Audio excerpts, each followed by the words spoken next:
Umalma ang kampo ni Cassandra Leong sa paglipat sa kanya sa Correctional Institution for Women sa Mandaluyong. Dinala roon si Ong matapos siyang i-cite in contempt ng Kamara dahil sa hindi pagsagot sa mga tanong ng kongresista sa pagdinig ng Quad Committee. May unang balita si Joseph Moro.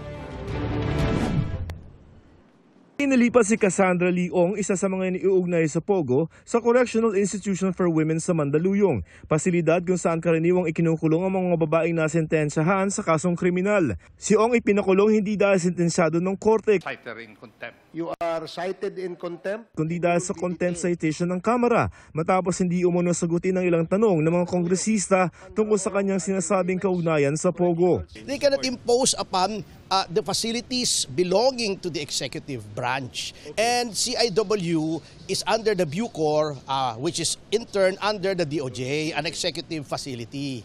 So anong basis mong ilagay doon? We can determine as to where the person will be detained and as to how many days detention facility.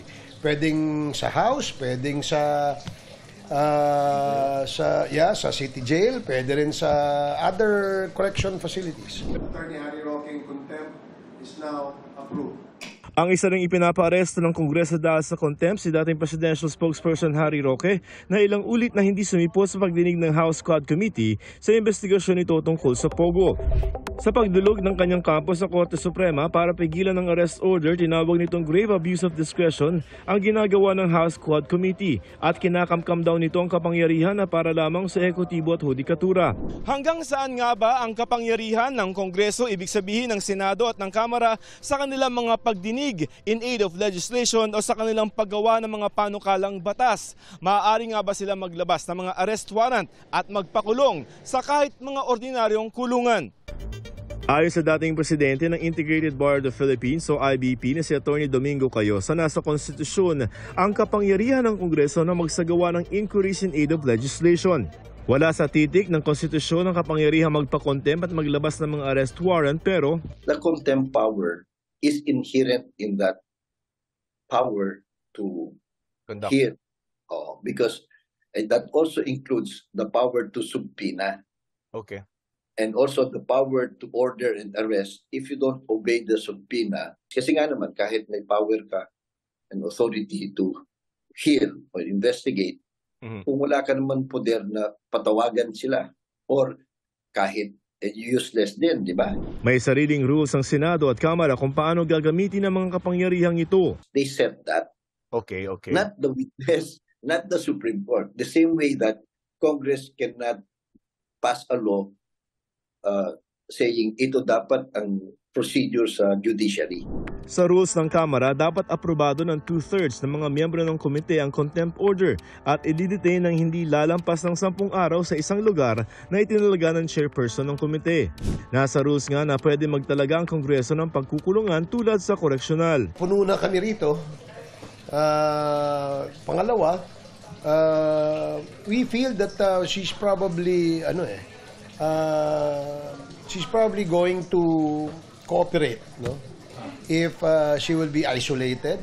May ibang rules ang Senado sa pagkukontempt pero pwede rin magpalagay sa kulungan. But so far, we have not yet done that. We have a detention facility that can accommodate, I believe, 8 people.